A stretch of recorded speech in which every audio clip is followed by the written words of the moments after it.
అమ్మ రాజీవ్ గారికి మైక్ ఇవ్వండి, నేను ఇవ్వను నా మైకు. హలో.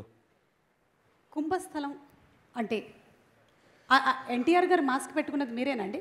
నేనే. ఓకే. అదే ఆ డైలాగ్ చెప్తే అట్నుంచి రియాక్షన్ ఏమైనా వస్తుందని మీరు అనుకోలేదా? అమ్మో కరెక్టే, రావచ్చేమో. మీరు ఇలా పబ్లిక్గా అడిగారు. అవును, భయపడకండి. కుంభస్థలం అంటే?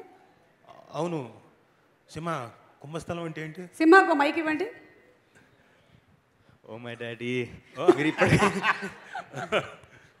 చెప్పు, కుంభస్థలం అంటే ఏంటి? అర్థమైంది. జూలై 7వ తారీఖున మీరు థియేటర్లోనే మాకు చూపించేస్తారు అని. ఓకే, దాచిపెట్టండి, మొత్తం దాచిపెట్టండి.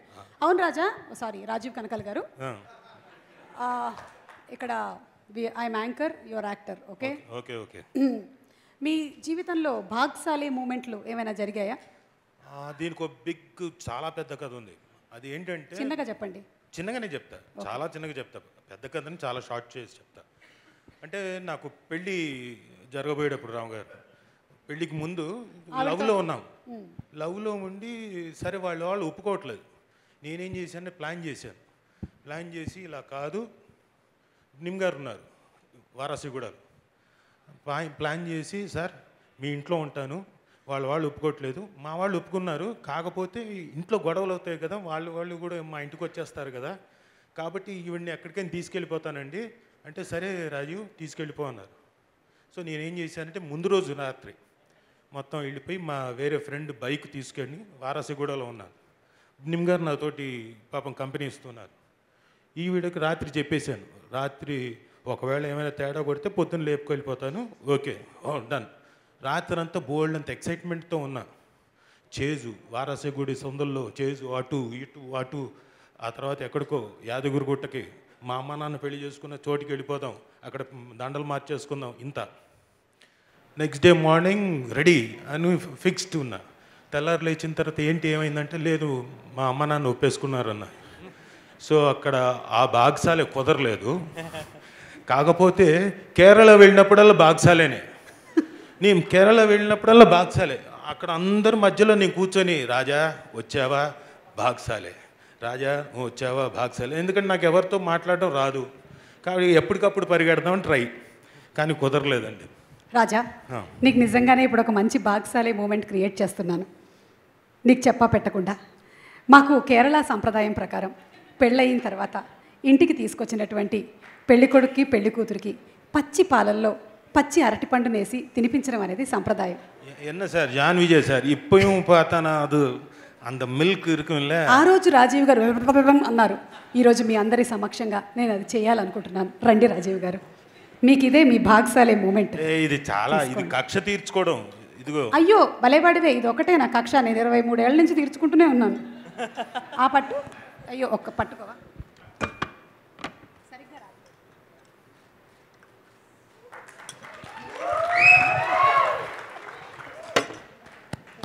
మనం అలా కలిసిమెలిసి ఉండాలి అని వాళ్ళు అలా.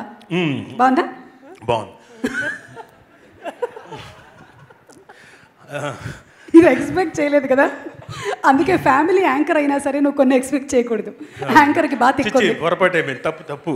సరే, ఇంతకీ సుమగారు ఇంత అనర్గళంగా ఇందాకటి నుంచి వాగ్దాటితో మీరు ఇవన్నీ కంటిన్యూ చేస్తున్నారు కదా, అసలు భాగ్యశాలి అంటే ఫ్రేజ్ ఏంటి? అక్కడున్న మాకు ఈస్ట్ వెస్ట్లో ఉన్న వాళ్ళకి, వైజాగ్లో ఉన్న వాళ్ళకి, ఇప్పుడు చూస్తున్న వాళ్ళకి, ఇప్పుడు మనకి రాయలసీమ ప్రేక్షకులకి భాగ్యశాలి అంటే ఏంటి? భాగ్యశాలి అంటే చెప్పండి. పరిగెత్తా జఫడా కాదు. హలో, భాగ్ అంటే ఓకే, పరిగెత్తు. సాలే అంటే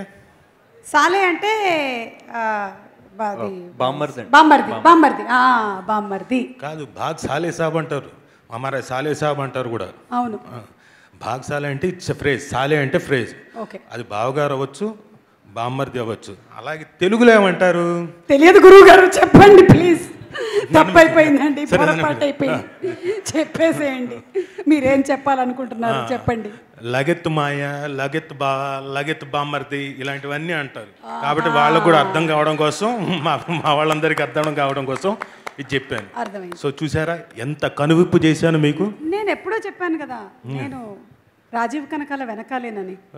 ఊరికే ఇప్పుడు మళ్ళీ ఏదో స్కెచ్ చేస్తుంది. వద్దులే, ఇట్రా ఇట్రా ఇట్రా. ఆ మాత్రం భయం ఉండాలి నీకు. నువ్వేం చెప్పాలనుకుంటున్నావు అది చెప్పేసి.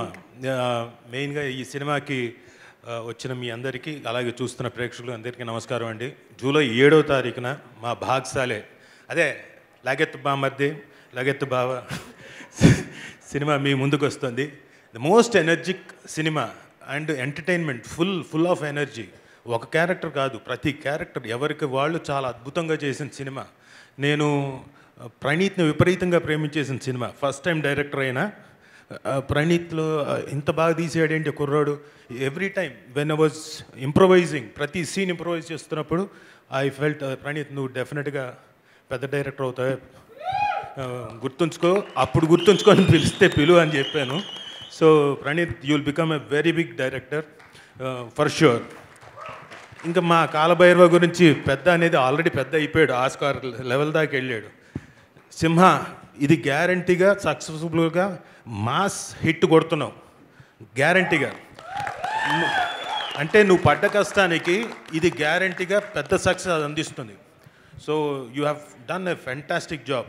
నువ్వు ఎప్పుడు చేస్తావు ప్రతి సినిమాకి, నువ్వు దానికి తగ్గ ఈ సినిమాకి ఎస్పెషలీ నీ కామెడీ కానీ టైమింగ్ కానీ అన్నీ చాలా బాగున్నాయి. So I bless you and thanks నాకు ఆపర్చునిటీ ఇచ్చినందుకు. రాజీవ్ మామ అనేవాడివి, ఇందులో నాన్న అనాల్సి వచ్చింది. So it was a wonderful time spending for భాగ్సాలే. హోప్ అగైన్ ప్రణీత్ తోటి, శ్రీ సినిమాతోటి నేను యాక్ట్ చేస్తాను, ఆయన అండర్లో యాక్ట్ చేస్తాను అని కోరుకుంటూ థ్యాంక్ యూ వెరీ మచ్. మీరు కూడా చాలా బాగా యాక్ట్ చేస్తారండి. ఎక్కడ నేర్చుకున్నారు? నేనా, ఇది మా అమ్మ నాన్నల దగ్గర.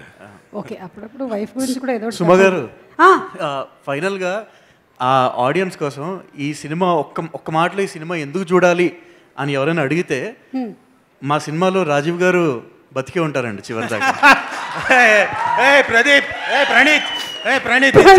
అంటే పసుపు కుంకుమలు కాదండి, ఆ సాహసం చేసిన డైరెక్టర్ గారు మెచ్చుకోవాలండి. ఏదో ఆ క్యారెక్టర్ రాసి లాస్ట్ సీన్ దాకా ఆయన్ని అలాగే బతికినిచ్చారు. అవును, వాసిష్ఠ గారు ఉన్నారు, ఆయన వేణు వాసిష్ఠ గారు. ఆయన సినిమాలో దానికి ముందు మూల కారణం, అంతకుముందు బింబిసార ఒకటే ఒక సీన్లో పెట్టి సెంటిమెంట్కి టప్మని లేపేశాడు. ఆయన పక్కన ఈయన ఫుల్ లెంత్ ఉంచాడు, దానికి సంతోషం. సార్ అండి మీకు చంపేస్తారు మీరు. ఈసారి ఓకే, ఈసారి ఏదైనా ఉంటే చూడండి. విరూపాక్ష నుంచి మా ఆయన బతికే ఉన్నాడు, అది దాన్నే వాడుతున్నారు, హరిశ్చంద్ర ప్రసాద్ దాన్నే వాడుతున్నారు. అదిగో ప్రణీత్ ఎలా వాడాడు చూడు.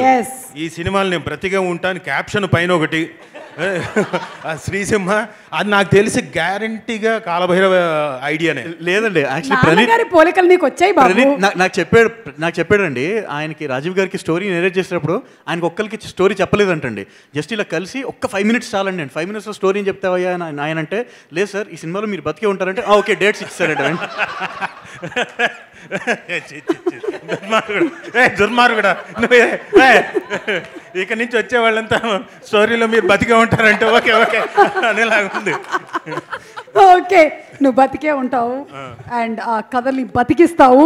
థ్యాంక్ యూ రాజీవ్ గారు, thank you so much. Very much. ఇంటికి వెళ్ళి రిలాక్స్ అవ్వండి, వచ్చేస్తా. ఓకే.